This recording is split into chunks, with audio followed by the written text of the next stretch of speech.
So మీరేం చేస్తూ ఉంటారు? నేను స్టీల్ ప్లాంట్లో పనిచేస్తున్నాను. Steel plant. సో ఒక ఎంప్లాయీ. ఈ 100 రోజుల పరిపాలన ఎలా ఉందని మీలాంటి పబ్లిక్ కానీ లేకపోతే మీలాంటి ఎంప్లాయీస్ కానీ భావిస్తూ ఉన్నారు? మీ అభిప్రాయం ఏంటి? ఈ 100 రోజుల పాలనలోనే 100 రోజులు కూడా చాలా సెలబ్రేషన్ చాలా గట్టిగా జరగాల్సిన పరిస్థితి ఉందండి.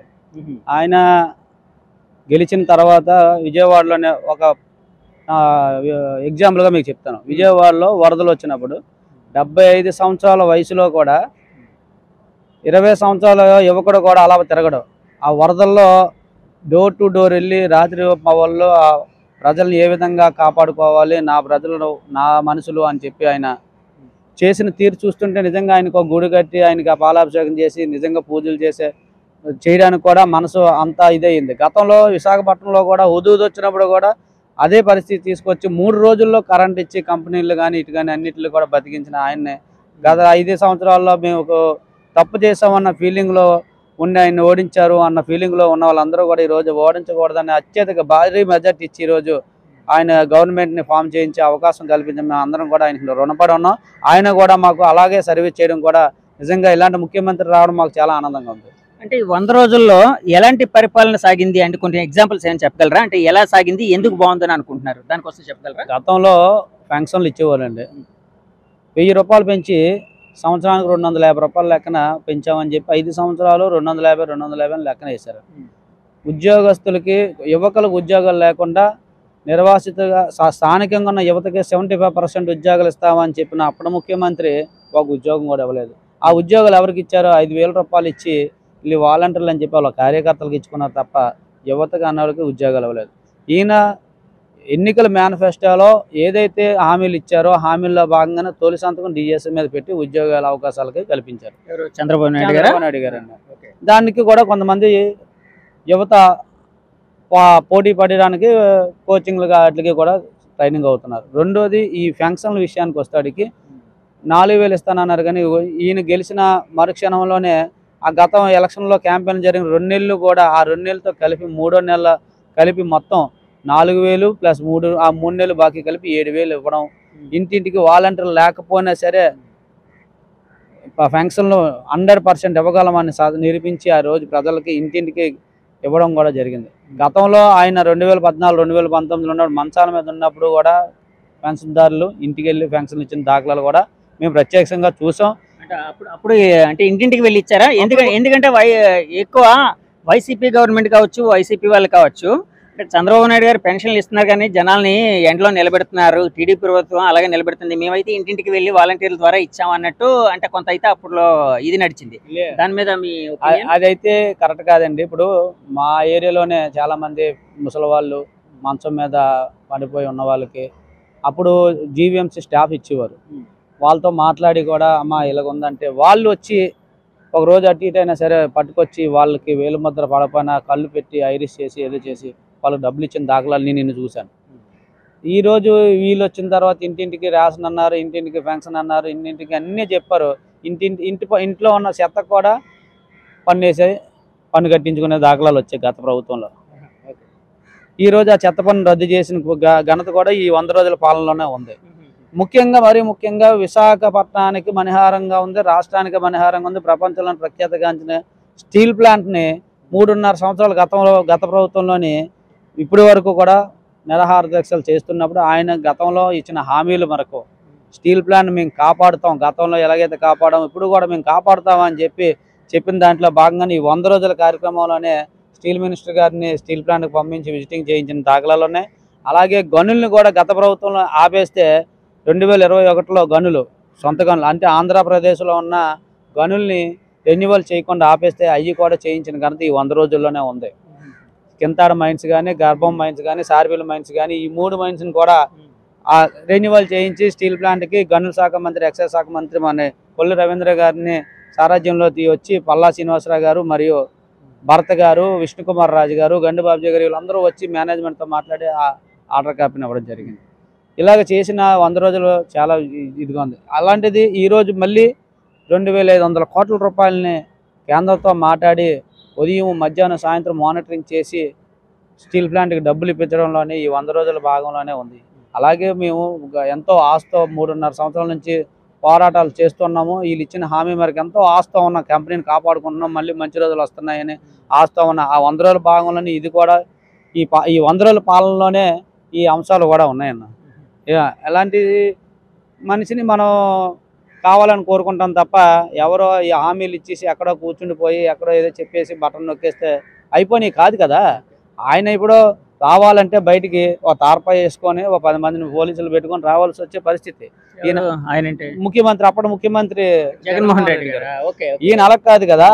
వయసులో 70 సంవత్సరాలు ఉన్నాయి, ముడుకుల దాకా నీళ్లు ఉంటే వరదలని తీసుకొచ్చి జనాలకి మిన్ను మ్యాన్ టు మ్యాన్ మాట్లాడి సర్వీస్ చేసిన ఘనత ఆయనకు ఉంది. అలాంటి మనిషిని కోరుకుంటారు తప్ప ఇలాంటి వాళ్ళు ఎవరిని కోరుకోరు కదా. ఇప్పుడు చంద్రబాబు నాయుడు గారిని జగన్ గారిని కంపేర్ చేయాల్సి వస్తే మీరు ఒక్క ముక్కలో చెప్పాలంటే ఇద్దరు కోసం కంపారిజన్ ఏ విధంగా చెప్తారు ఒక పబ్లిక్ గా? వాస్తవంగా అయితే జగన్మోహన్ రెడ్డి అన్న వ్యక్తి అయితే మా దృష్టిలో వేస్ట్ అండి.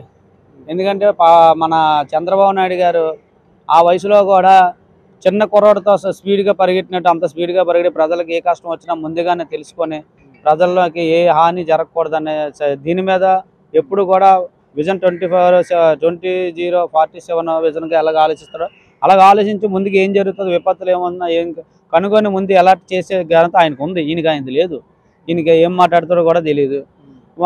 ఇప్పుడు ఆయన నిజంగా ప్రతిపక్షంలో ఉన్నప్పుడు అదే వరదల్లో ఆయన తిరిగి ప్రజల్ని పరామర్శించే పోయి వాళ్ళ ఎమ్మెల్యేలు వాళ్ళ ఎంపీలని వెళ్ళి మా ఎమ్మెల్యేలను కొడతారా, మా కార్యకర్తలు కొడతారా అనే కార్యకర్తలు ముఖ్యం కానీ ప్రజలు ముఖ్యం కదా. ఆ ప్రజలు ఓటేస్తేనే కదా 5 సంవత్సరాలు మీరు ముఖ్యమంత్రిగా గెలిచారు, లేకపోతే గెలరు కదా. మరి ఆ ప్రజలు ఈరోజు మీరు అధికారం లేకపోతే మర్చిపోతారా ప్రజల్ని? మరి గతంలోని మీరు ఇదే విషయం మీకు ఎగ్జాంపుల్ కంటే స్టీల్ ప్లాంట్ విషయం మాట్లాడుతాం సార్. గతంలోని 3.5 సంవత్సరాలు కోసం మీరు కేంద్రంతో మాట్లాడిన దాఖలాలు ఒకటి ఇవ్వలేదు. ఈరోజేమో మీ మీడియాని తీసుకొచ్చి స్టీల్ ప్లాంట్ దగ్గర పెట్టేసి స్టీల్ ప్లాంట్ ప్రతిష్టను భంగం కలిగించడానికి మీరు ప్రయత్నాలు చేస్తున్నారు. మీరు నిజంగా కాపాడాలని చిత్తశుద్ధి ఉంటే కాపాడడానికి ఆయనతో సహకరించాలి తప్ప ఇంకేం లేదు కదా. అంటే చాలా సార్లు అంటే స్టీల్ ప్లాంట్ ఇష్యూకి వచ్చినప్పటికి మీరు అడుగుతున్నారు, అంటే మీరు ఎంప్లాయీ కాబట్టి అడుగుతున్నాను. స్టీల్ ప్లాంట్ ఇష్యూ వచ్చినప్పటికి అంటే అన్ని పార్టీలు, రాజకీయ పార్టీలు, అధికారంలో ఏ పార్టీ ఉంటే ఆ పార్టీ మీద ప్రతిపక్షాలు, లేకపోతే అధికారంలో ఉండే పార్టీ ప్రతిపక్షాల మీద ఒకరి మీద ఒకరు దుమ్మెత్తి పోసుకోవడం తప్పితే ఏమీ జరగట్లేదు. అంటే ఇప్పటి వరకు అంటే చాలా మంది అనుకుంటున్న మాటని నేను అడుగుతున్నాను. కానీ దీన్ని ఇప్పుడు అంటే మీరు అన్నారు కదా స్టీల్ ప్లాంట్ కూడా చంద్రబాబు నాయుడు గారు చాలా చేశారు, స్టీల్ మినిస్టర్ గారితో మాట్లాడారు, ఇలా వాళ్ళందరూ వచ్చారు, ఇక్కడ మాకు గన్లు కూడా కేటాయిస్తున్నారని. నిజంగా స్టీల్ ప్లాంట్కి మంచి రోజులు వచ్చి ప్రైవేటైజేషన్ జరగకుండా ఆగే పరిస్థితి కనిపిస్తుందా మీకు? 100% కనిపిస్తుంది సార్. మాకు స్టీల్ మినిస్టర్ గారు వచ్చినప్పుడు కూడా చాలా మంది విలేకరులు ఆ రోజు అడగడం జరిగింది, ప్రైవేటైజేషన్ ఆగినట్టు. అంటే ఎవరు చెప్పారు మీ ప్రైవేటైజేషన్ మేము చేస్తున్నాం అని చెప్పి? అలాంటిది ఏం లేదు, మేము ఆపేస్తున్నాము. ఎవరు? కేంద్ర స్టీల్ మినిస్టర్ గారు ఆ రోజు మీడియాతో మాట్లాడినప్పుడు కూడా ఆయన చెప్పారు సార్, మీరు ఒకసారి కావాలంటే మీరు కూడా ఆ రోజు సమావేశాన్ని ఒకసారి రివైండ్ చేసుకుంటే మీరు ఆయన ఏం మాట్లాడారు కూడా మీకు తెలుస్తుంది.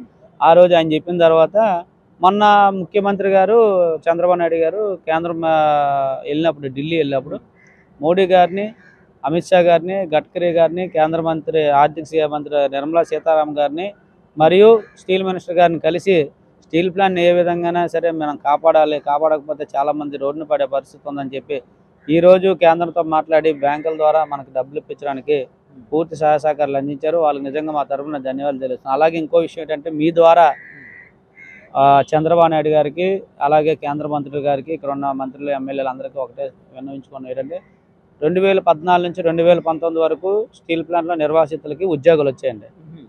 2019 నుంచి 2024 వరకు ఉద్యోగాలు లేవండి. అంటే మీరు చెప్పేది టీడీపీ గవర్నమెంట్ 2014 నుంచి 2019 వరకు చంద్రబాబు గారు ముఖ్యమంత్రిగా ఉండేటప్పుడు నిర్వాసితులకి స్టీల్ ప్లాంట్లో ఉద్యోగాలు వచ్చాయా? జగన్ గారు వచ్చిన తర్వాత రాలేదా? ఉద్యోగం తీయలేదు సార్. ఒక ఉద్యోగం తీయకపోగా ఉన్న ఉద్యోగాలు తీసేయడానికి వీళ్ళు ఏదేదో విశ్వప్రయత్నాలు చేశారు. విశ్వప్రయత్నాలు చేసిన ఒక్కటంటే ఒక్కటి కూడా రిటైర్మెంట్లు అవుతున్నాయి కానీ రిక్రూట్మెంట్ అంటూ లేదు. ప్రొడక్షన్ తగ్గ మ్యాన్ పవర్ తక్కువ ఉంది. ప్రొడక్షన్ తీయడానికి మ్యాన్ పవర్ అయితే కావాలి. 7.3 మిలియన్ టన్నులు ప్రొడక్షన్ తీయాలి అంటే ఒక పని 10 మంది చేయాలి. 10 మంది పని ఒకటి చేయాలంటే చేయలేరు కదా. మ్యాన్ పవర్ తగ్గుతుంది కానీ రిక్రూట్మెంట్ లేవు. దయచేసి ఇప్పటి నుంచి 40 సంవత్సరాల నుంచి స్టీల్ ప్లాంట్ నిర్వాసితులు ఉద్యోగాలు వస్తాయి, మా జీవితాలు బాగుపడతాయని చెప్పి ఎదురు చూస్తున్న రోజుల్లో అలా కాలం గడిచిపోయింది తప్ప ఉద్యోగాలు అనేది ఇంకా 8,000 మంది ఆర్కార్డులు పట్టుకొని ఉన్నారు సార్. ఇప్పుడు గతంలో మీరు 2014, 2019లో ఏదైతే అధికారులు ఉన్నప్పుడు స్టీల్ ప్లాంట్ నిర్వాసితులకు ఉద్యోగులు ఇప్పించారో మరలా మీరే ఇప్పించాలని మీ ద్వారా గవర్నమెంట్ని కోరుకుంటున్నాం. యాక్చువల్‌గా ఈ 100 రోజుల పరిపాలనకి సంబంధించి అంటే అంటే మీరు జనాల్లో తిరుగుతూ ఉంటారు. మీరు ఎంప్లాయీస్, మీ చుట్టుపక్కల మీ ఫ్రెండ్ సర్కిల్‌లో గాని, మీ కుటుంబ సర్కిల్స్‌లో గాని చాలా మాట్లాడుకుంటూ ఉంటారు కాబట్టి అడుగుతున్నానండి. అంటే ప్రజలు సాటిస్ఫాక్షన్‌తో ఉన్నారా? డిస్సాటిస్ఫాక్షన్‌తో ఉన్నారా? 100% సాటిస్ఫైతో ఉన్నారండి. ఆయన చేస్తున్న కార్యక్రమాన్ని ఎక్కడైనా ఇబ్బంది పెడితే కదా, దీపావళికి ఉచితంగా 3 గ్యాస్ సిలిండర్లు ఇవ్వడానికి సిద్ధంగా ఉన్నారు. అలాగే అన్న క్యాంటీన్లు పేదవాడికి 3 పూట్ల అన్నం పెట్టాలనే ఆలోచన మీద రాష్ట్ర వ్యాప్తంగా 175 నియోజకవర్గాల్లో అన్న క్యాంటీన్లు ఓపెన్ చేసి ప్రతి ఒక్కరికి అన్నం పెట్టాలని సంకల్పంతో ఆయన క్యాంటీన్లు ఓపెన్ చేశారు. అందరూ హ్యాపీగా ఉన్నారు. పెన్షన్లు అందుతున్నాయి, ఉద్యోగాలు ఇవ్వడానికి యువత కూడా ట్రైనింగ్ అవుతున్నారు. విశాఖపట్నానికి ఒక పరిశ్రమలు ఐటీ పరిశ్రమలు కూడా ఉన్నాయి. అవి కూడా వాటి ద్వారా ట్రైనింగ్లు ఇచ్చి స్కిల్ డెవలప్మెంట్ పెట్టి ఉద్యోగాలు ఇవ్వాలని గతంలో చేశారు. మళ్ళీ దాన్ని కూడా ఇవ్వడానికి సిద్ధంగా ఉన్నారు. ఏం కావాలి ఇంకా? అందరూ కూడా చాలా సంతోషంగా ఉన్నారు, ఆస్తా ఉన్నారు. జాయిన్ అయిపోయిన తర్వాత కూడా అందరూ కూడా గతంలో ఆయన్ని ముఖ్యమంత్రి గారిని గత ప్రభుత్వం ఏదైతే ఇబ్బంది పెట్టి జైల్లో పెట్టినప్పుడు ప్రపంచవ్యాప్తంగా ఆయన ఇచ్చిన స్కిల్ డెవలప్మెంట్లో ట్రైనింగ్ అయిన యువత మొత్తం కూడా ఆయన కోసం జైల్లో ఉన్నప్పుడు ఎలాగైతే వచ్చారో ఇక మీద కూడా ఆయనకి ఇంకా బ్రహ్మరథం పడతారని మీ ద్వారా మనస్ఫూర్తిగా కోరుకుంటున్నాను.